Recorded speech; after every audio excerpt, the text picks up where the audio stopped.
The JFF president, Michael Ricketts, confirmed that Jamaica has been officially approved as a C-level member of the CONCACAF Coaching Convention, making it the latest Caribbean nation to operate under a unified regional framework for coach certification and development, an achievement he believes is in the best interest of the country's coaching. Jamaica is edging closer and closer to the third of 6 World Cup qualifying games, with the national team securing 6 points from 2 games.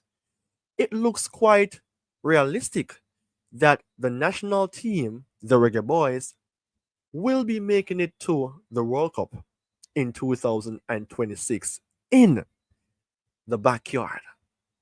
However, along the way or even before, there has always been questions as to which player should be in or out of the squad. But there's something that is normally bigger than that. It's about the coaches that are being in charge of the team. I want to cover a very important video, not to disrupt what is currently happening for the national team, but just to lay the playing field as to which coach is better for Jamaica football. Is it the local coaches or the foreign coaches? Join Premier 7 right now for the big chat.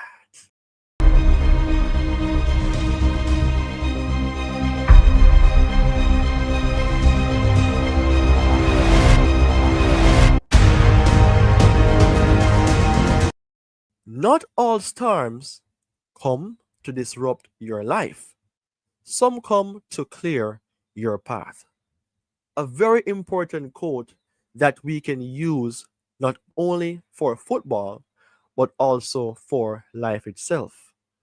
Greetings and welcome to another episode on Premier 7. I am your host, Ryan Nelson, trusting and hoping that you all are having a time of peace, as I am here to present to you, let's say, a video of educating the public as to which sort of coaches is best for Jamaica. It is debatable, but not one that should cause any problem. The topic of importance is Jamaican coaches versus foreign coaches. Who is better for Jamaican football? People, before I dive into the importance of this video, if you're new, please go ahead and subscribe to the channel. Premier 7 is on the road of 3,000 subscribers. I am somewhat close. And of course, if you are already a subscriber, then you know what to do. Get engaged with the video posted, drop a like as well, and share the content so that other persons can become engaged. Because remember, Premier 7 is a platform that speaks as a voice for the football in Jamaica in an unbiased and clear perspective. Now, people, what is your say though before I dive into the importance of the video? From the tip of your head, which sort of coaches can you remember have done the excellent work for Jamaica? Which name clicks the mind? I think that some of you guys are thinking right off the bat, Rene Simoes, maybe some who are locally driven, the Tapper Whitmores, Paul All from England, Emerald Grimson. Well, this is the show that I would love for you all to be engaged and be a part of. So, as I've said earlier, the Jamaica men's national team, we have, let's say, 1 foot in to the World Cup of 2026. And, you know, it is a very good feeling, but we want for that feeling to be everlasting because we have made it to only one World Cup and we would love to make it to another World Cup. So let's kick things off with the local coaches, the pride and connection. Why do I say pride? Well, I mean, if you're a Jamaican, you should know what it means to be a Jamaican, isn't it? The connection, I think that will be linked to culture, the way of life of Jamaicans. Whenever we're playing football, we're the ones who likes to celebrate. We likes to, you know, let the fans know that we're here. We're big, we're bad, we're bold. And I mean, it is something about us. We are a little bit, but we talawa. We're seeing it by extension, when we talk about athletics, like Shelley and Fraser, the pocket rocket, and the list goes on. Don't wish to go that much into track and field, but the focus should be on the Jamaica men's national team. Now let's talk about one of our coaches in a Carl Brown. What do you remember about Carl Brown as one of our local coaches? Well, Mr. Brown has aided in Jamaica Foundation, leading the Reggae Boyz to early regional success and keeping the team grounded in pride and discipline. Remember the year of 1991, you know, the Caribbean Cup. Jamaica performed well in that, and also in the CONCACAF Gold Cup of 93. Mr. Carl Brown was the man who played a vital role in putting Jamaica on the map in that aspect. Now, if you don't remember Sir Brown, I mean, you guys have to remember one of our former national players in a Theodore Tapper Whitmore, an era from the 98 footballing world, later became a coach and gave opportunities to players like, the names Kemar Lawrence, Alvis Powell. I think Watson was there as well. Um, for me personally, it is something impactful when you can look up to someone who basically played the game before and have that clout based on performance and positive impact. I think that would trigger something earlier on to say then that if this guy can do it, he can coach me into becoming this or better player. And I think that was one of the strengths of Coach Theodore Whitmore.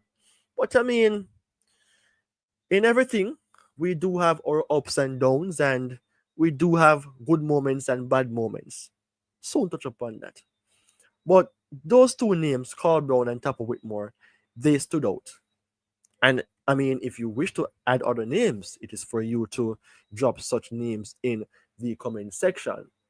Now, when we talk about foreign coaches, we talk about structure, we talk about big results. And I mentioned one key name that would have stood out in the minds of many persons who saw Jamaica played in 98. I wasn't sensible those days, but I grew up knowing about Coach Simoes, Rene Simoes, who led Jamaica to the first World Cup in 1998. I mean, he was very impactful. Um, he basically brought the tactical change to the national team, brought about discipline, helped in terms of bringing across talents from overseas who have that Jamaican heritage, you know, which brings about a blend in terms of culture that did not really disrupt what Jamaica football was about, but to add to the quality that we have or had for correction. The Fitzroy Simpsons, the Paul Hall, who was also a coach at one point in time, Robbie Earl, who scored a brilliant header for Jamaica in the past 98 World Cup. I mean, this man was one of those phenomenal coaches. One who we thought would have stayed around a bit longer, but he did his time, and I think Jamaica really appreciated his service. And we're hoping then that there can be a repeat as to how our legacy or how our entrance in the World Cup can come back. Now, I mean, apart from the popular Rene Simoes, we have to talk about Sir Winfred Schaefer, who was more so a modern tactician. He gave Jamaica that modern tactical approach in terms of how we play. Remember the Gold Cup that we played in 2015 and 2017? We lost in both finals, but that was a big boost in the CONCACAF Gold Cup for Jamaica. I mean, this guy, he made the team approach looked a bit more professional. We played some good football. We have our flaws, but I mean, we played some wonderful games. To play against United States and Mexico in back-to-back Nations League, well, not Nations League, my apologies, CONCACAF Gold Cup finals.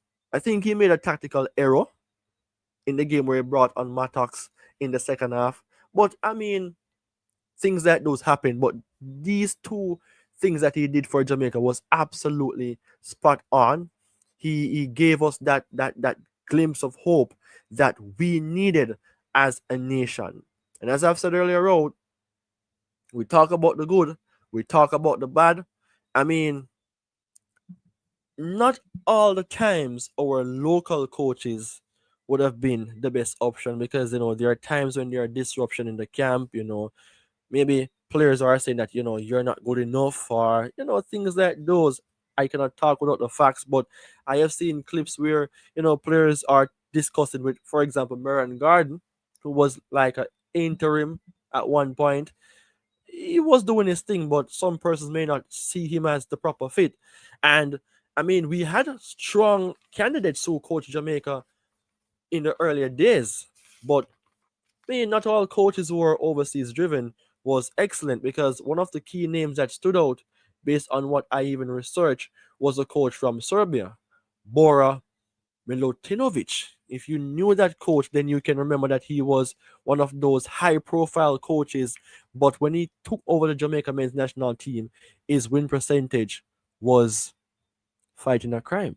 Local coaches and overseas coaches, I think, you know, don't be driven by the name, but more so the impact, let's say the results, the structure, the pride, and connection. And in that case, I mean, I think it would be wise for me to even talk about the importance of the lessons that we learn from both, right? Um, the lessons is clear. Local coaches bring cultural understanding, pride, and motivation. They know what it means to represent the black, green, and gold. Foreign coaches often add structure, tactics, and a global network that brings in overseas players to raise the bar or to overall our level. And then again, both sides have their success, both have had failures too. The truth is it really a case that one is better than the other? Well, I mean, I would love to take into consideration then how important it would be if we should look on having a balance between both. I mean, people, don't forget to hit the like button and subscribe and share the content, because Premier 7 is that platform which believes in talking about the good things for Jamaica football. All right, so I mean, I talk about a little bit about their good and their bad side, but how about combining both? I mean, local coaches, that they will bring the soul. So if you want for the players to be fighting for the soul or using their souls in the game against strong and opposition teams fighting for the badge, that would be heart welcoming. But it is not just about the soul, but the tactical depth that the foreign coaches could bring into the gap as well. A combination of both will be very strong, because not only Jamaica brings into play players who are overseas, talking about the France, talking about the England, and the list goes on. It is an international footballing stage. So, different players who are of heritage from XYZ country would have that chance and decide to go there if they're pulled, not pushed away to join the country. So, I mean, historically, based on my research, it shows then that Jamaica went through more than 18 coaches, a mixture of local and overseas coaches. And for me personally, based on even research and assessment, the overseas coaches, they have had a better impact. But impact meaning successful individual records are winning. But you cannot write off the local coaches. Remember the Carl Brown, who will lay the foundation for Jamaica football in a way, helping us to win Caribbean Cup in the 90s. The local coaches did play a part in that, and some of our local talents that we saw burst on the scene as well, gaining chances to play overseas, was because of the foundation set. So, people, what is your say though on the topic? Jamaica coaches versus foreign coaches. Who is better for Jamaica football?